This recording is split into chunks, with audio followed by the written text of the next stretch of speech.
আসসালামু আলাইকুম ওরহমতুল্লাহি ওবারাকাতু। আজ আমরা ঈদের নামাজ পড়ার নিয়ম জানব। প্রথমে নিয়ত করতে হবে।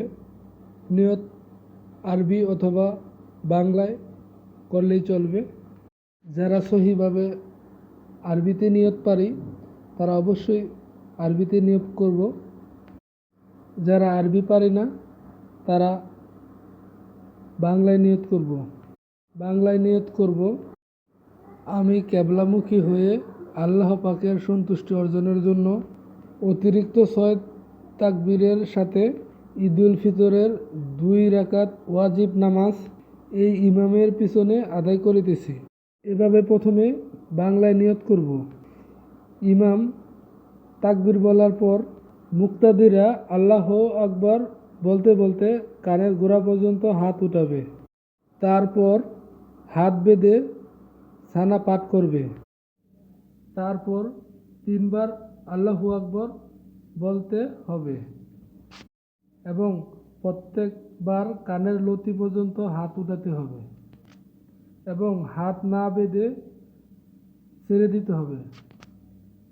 প্রত্যেক তাকবীরের মধ্যখানে 3 বার সুবহানাল্লাহ পড়ার সমপরিমাণ সময় থাকতে হবে।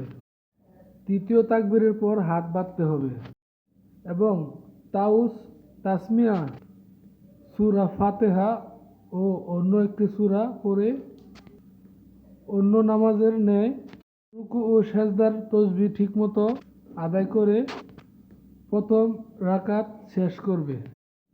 তারপর দ্বিতীয় রাকাতে সূরা ফাতিহা এবং অন্য সূরা মিলিয়ে পড়ার পর 3 বার আল্লাহু আকবর বলতে হবে।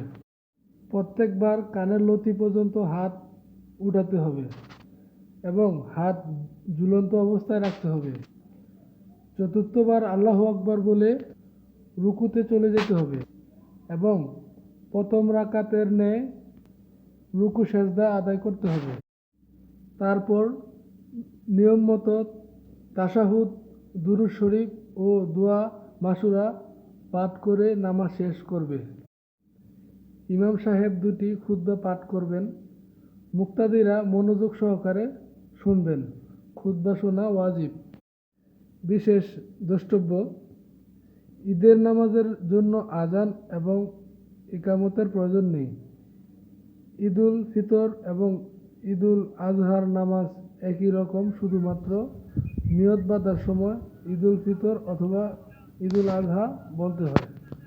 বন্ধুরা, আমাদের ভিডিওটি ভালো লাগলে অবশ্যই আমাদের চ্যানেলটি সাবস্ক্রাইব করে দেবেন এবং কমেন্ট শেয়ার করতে ভুলবেন না।